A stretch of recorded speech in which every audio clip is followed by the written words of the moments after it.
What's good, y'all? So today I'm gonna be talking a little bit about Ricky Starks, and this whole situation going on with him in AEW in a sense. I don't know how I'm gonna title the video. I don't know if I'm gonna title it AEW has ruined Ricky Starks or Ricky Starks should leave AEW and go to AEW or go to WWE, excuse me.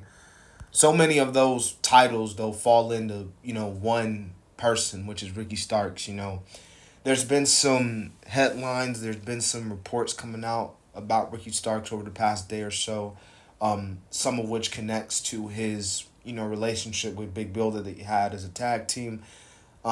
Because apparently, there were some ideas pitched for Ricky Starks, but Ricky Starks was just like, nah, that ain't gonna happen.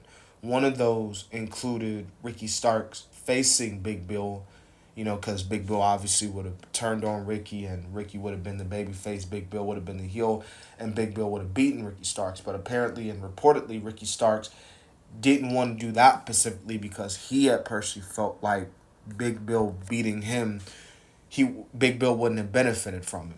Now Big Bill's obviously doing his own shit right now with Chris Jericho and the Learning Tree, which that could be its own video for itself. But as of right now, man, what is it with Ricky Starks? Because he hadn't been on TV in like a couple months.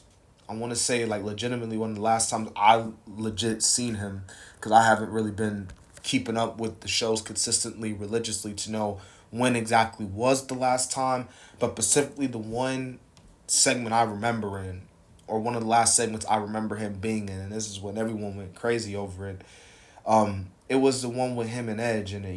He had he took a shot, and Edge was like, "Oh well, you got yours from The Rock," and Ricky was like, "Oh well, you clearly didn't take style from the other place," and then Edge that came back was like, "You're can't help you're a vanilla midget version of The Rock, but or some shit like that." And then obviously Ricky was like, "Oh, that sent me over the edge," and it was even reported that Edge wasn't even like, he did not like that comment. Like he did not like the segment between him and Ricky at all. But one thing I will say this though, and you see in the picture here, if there's one thing that really did not benefit anybody from CM Punk leaving AEW, it was Ricky Starks. Because if you go back around this time last year, when this Ricky Starks and CM Punk feud would happen, you can tell like this was like being set up as a way to really get Ricky over. Ricky won the Owen Cup tournament, um, beat CM Punk in his first match back, and feuds with CM Punk for the real world championship at the time. You involve Ricky the Dragon Steamboat. He beats him up after the match. He turns heel. He has that big strap match, which was one of the best AEW matches in my opinion last year. So it seemed like everything was going in the momentum of AEW. Well, I mean, for Ricky Starks in AEW, but it just seemed like AEW just didn't keep at that. They put him in a tag team, and then after him and Big Bill's tag team run was over, again Ricky just kind of went incognito, and we haven't really heard from him since. So it just makes you really think like, like, man, should Ricky go to WWE? Because you see a guy like Ethan Page, someone who a lot of people, from what I've heard, a lot of people say like AEW has dropped the ball on. And Ethan Page, he's pretty good. Um, but he's in NXT now. Sean Spears is in NXT, so you best believe for sure, if Ricky Starks was to leave AEW per se, you know, he definitely go down to WWE. Probably NXT. I mean, got a great relationship with Cody. He's like best friends with the man. He was at WrestleMania 40, and he was even at WrestleMania 39. I want to say last year. So, but I don't know.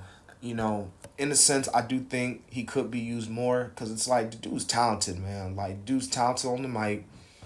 Like he's got personality, something that you can argue a lot of the people on that roster don't have. Like, and it in a sense it makes him stand out. Like the entrance, the presentation, like if built right, Ricky, really could be huge.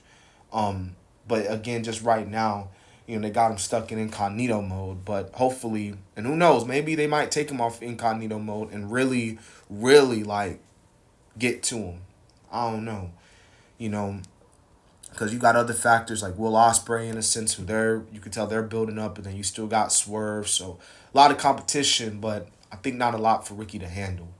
All right, but I'm gonna go ahead and end the video. Those are just my thoughts really on this whole stuff going on, man. And I might make another video tomorrow. I don't know. We got SmackDown this Friday, and we got AEW Forbidden Door this Sunday. So it should be another crazy weekend for wrestling in a sense. And then I got my Money in the Bank predictions dropping this weekend as well. So a little spoiler alert on that. But